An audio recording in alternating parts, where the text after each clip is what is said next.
লাগতেছে খালা, কষ্ট লাগতেছে আমার। যারা আমি রাজরানী করে বা আমার মাথায় তুলে রাখতে চাইলাম, সে আজকে কলঙ্কের কালি গায়ে লাগে মরে যেতে চাইতেছে। খালা আমি আর মরতে দেবো না খালা, কোনোভাবে মরতে দেবো না। ওর যত ভুল ত্রুটি যা আছে সবকিছু মাফ করে দিয়ে রাজরানী করে আমার বাড়িতে নিয়ে যাবো। কিন্তু খালা আমার ভালোবাসায় যে দংশন করেছে যে কাল সাপ, ওরে কিন্তু আমি বাঁচায় রাখবো না, ওরে কিন্তু আমি উচিত শিক্ষা দিয়ে ছাড়বো। প্রিন্স ওরে জেনে নেবো, শেয়ানে সময় দেবো। চল শোন হিরো, ওরে যেন বেশি কিছু বলিস না, একটু কড়া করিয়া শাসন করে দিবে, ভয় দেখাবি, যাতে রুমালেরও বিয়ে করতে রাজি হয়ে যায়। রুমালে কিন্তু ওরে ছাড়া বাঁচবি না। বাঁচবে খালা, বাঁচবে, কিন্তু ওই কাল সাপ বাঁচবে না, কিন্তু কয়ে দিলাম। চল।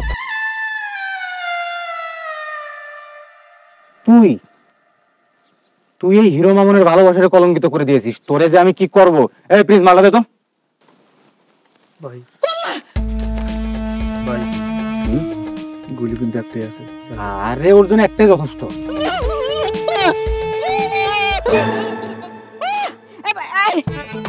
শালা কোনোদিন আফসোস করে মারতে পারিনি বাবা, মারার আগে শালা বেউস হয়ে যায়। তাই নাকি? হ্যাঁ তাকে কবি রে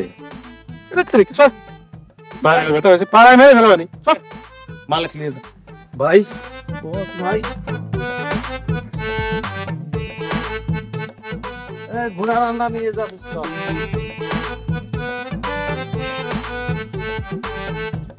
নিজের মেয়ের কলঙ্কের কথা যে জনে জনে বলে বেড়াচ্ছেন, আর পাতি মাস্টার ডাইকে আনতে লজ্জা করে না? বিচার বিবেচনা সব কি ধুয়ে খাই বলেছে না? তুমি আমার মেয়ে যে সর্বনাশ করেছো, তাতে বিবেক বিবেচনা সব ইন্নালিল্লাহ হয়ে গেছে। বুঝলাম, তো তাই বলে এইসব এই পাতি মাস্টার ডাইকে আনলেন? হ্যাঁ, আর যে ঘটনার কথা রসায় বলে বেড়াচ্ছেন, সেই ঘটনা যদি সত্যি হয় তাহলে তার জন্য কি আমি একলা দায়ী? আপনার মেয়ে দায়ী না? হ্যাঁ, তো তারে মারার জন্য গুন্ডা রাখতেছেন না কেন? তারা নাচতে যাবো কিসের জন্য? সে তো আর তোমার অস্বীকার করতেছে না, তুমি তারে পথে নামায়া এখন অস্বীকার করতেছো। তাহলে মামলা হচ্ছে স্বীকার আর অস্বীকারের। হ্যাঁ, তো সেই মামলা মিটানোর জন্যই আইছি, বুঝছেন?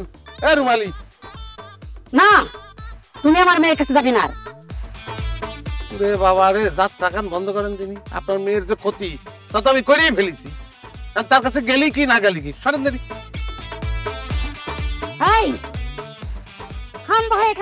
কেন ওরা আটকান আমার মেয়ের বাইরে খাড়াবে? আরে মরারে আর কি মারবে? যে ঘটনা ঘটেছে, তোমার মাইয়ে কি এখনো বেঁচে আছে? হ্যাঁ, চুপচাপ থাকো, খালি দেখো কি হয়। আর আমার ভাগ্নে অত অবিবেচক না, সে যেটা করবে রে নিজ কাজটাই করবে, তাই না বাবু? আমার পেটের সরল না।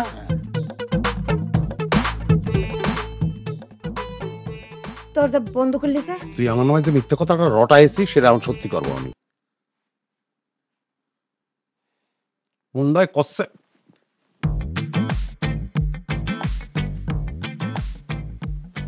আগে পরের কথা আমি ছেড়ে দিলাম। আজকে সকালেও তুই বলেছিস যে তুই আমার ভালোবাসিস, এ কথা কি সত্যি? সত্যি কি?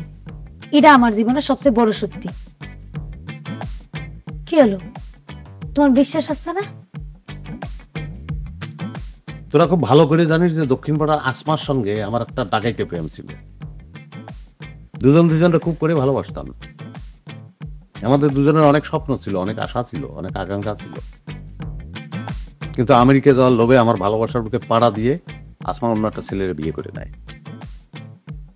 আমেরিকা চলে গেল। আসমা সেখানে সুখে শান্তি দিয়ে আসছে, আর আমি ব্যর্থ পরিবেশের মতো ঘুরে বেড়াচ্ছি। কেন ঘুরে বেড়াচ্ছি জানিস? কারণ আসমাতে আমি এখনো ভালোবাসি আমি এখনো। আর ভালোবাসি বলেই ওর নামে কোনোদিন আমি কারো কাছে বদনাম করতে পারি। ভালোবাসা মানুষের নামে বদনাম করা যায় না রে রুমালি।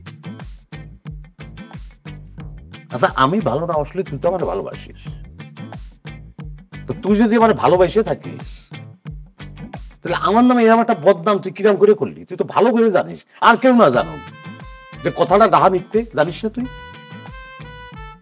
এটা আমি বলিনি, মা বলছে। মামি বলিস? আমার তোমার জন্য মেলা কষ্ট হচ্ছিল, তাই আব্বারে বলেছিলাম যে তোমার জীবনে না পাইলে বিয়ে শাদী ঘর সংসারের দিকে আমি আর যাব না। তোমার মতন সার্থক ব্যর্থ প্রেমিক হয়ে জীবনটা কাটাই দেব বলেছিলাম ঠিকই, কিন্তু আমার মন মানতেছিল না। তোমার জন্য আমার মেলা কষ্ট হচ্ছিল, তোমার জন্য কাঁদছি।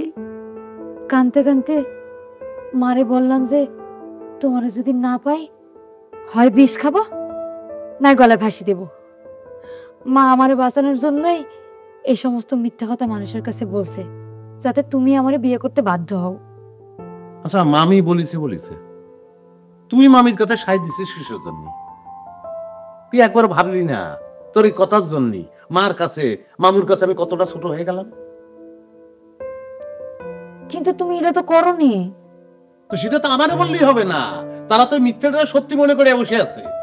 মামি মাস্তান পর্যন্ত ভাড়া করেছে আমার মারার জন্য। আচ্ছা ঠিক আছে, তুমি দাঁড়াও, আমি তাকে সত্যিটারে মিথ্যা করতেছি। আমি বলতেছি যে তুমি সেরকম কিছুই করোনি।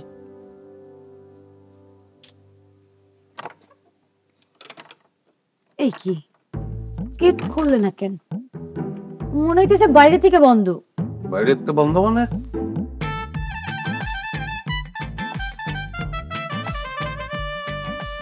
বাইরে তো দরজা বন্ধ করেছে কিনা? আমি বন্ধ করেছি। মা তুমি? হ্যাঁ আমি। আচ্ছা দরজাটা খুলে দাও, শোনো রুমালি কি বলতে চাচ্ছে। রুমালির কিছু বলতে হবে না নে, আমার যা শোনার আমি সব শুনে নিয়েছি।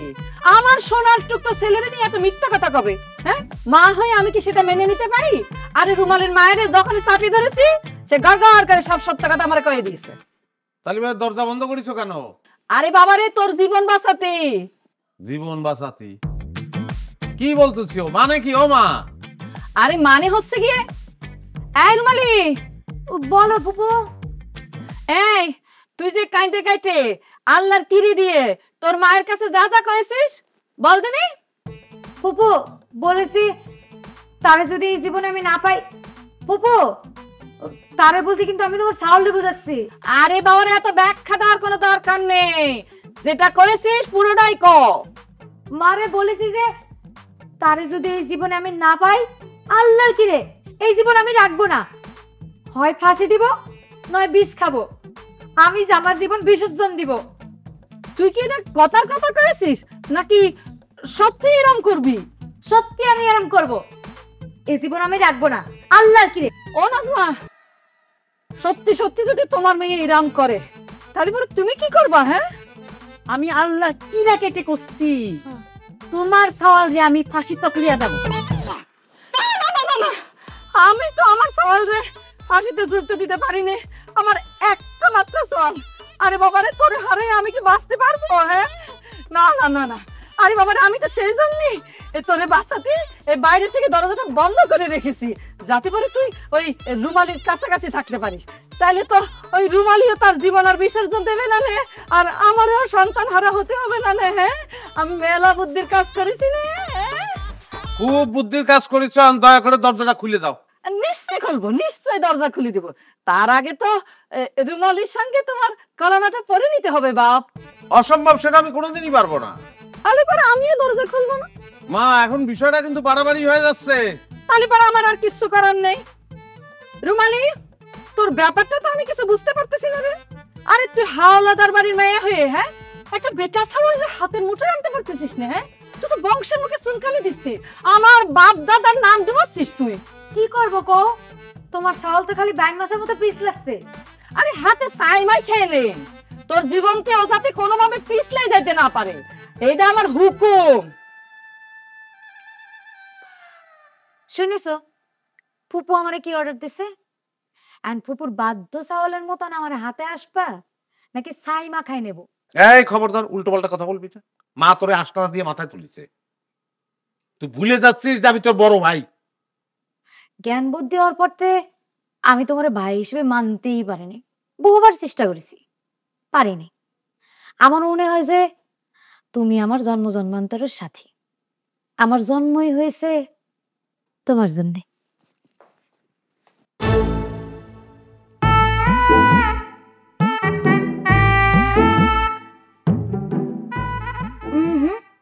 হাত নামাচ্ছ কিসের জন্য?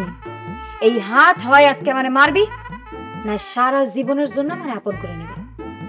পাঁচ যখন একবার আমারে করছো তখন তো আর তোমার ছাড়তেছি না।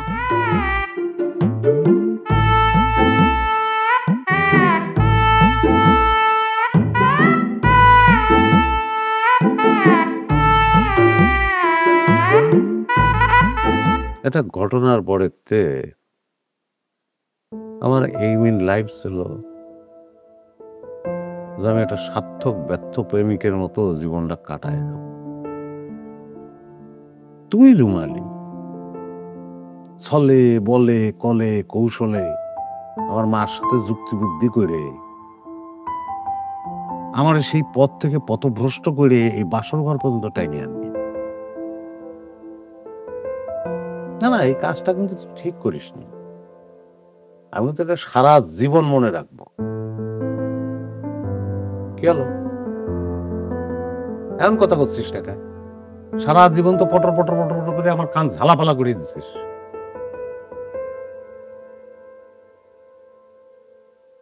দেখি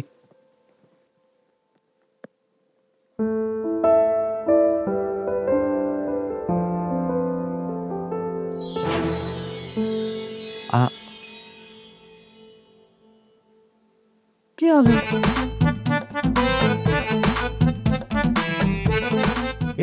তুই তো মেলা সুন্দর রে। আচ্ছা, আগে কিসের জন্য আমার চোখে পড়েনি বলবেন? শোন, আমি তো ধন্য হয়েছি, বুঝেছি না না, সত্যি এরকম ধন্য হয়েছি। ভাগ্যিস মুখের তো পুরো আসমা বের হয়ে যায়নি।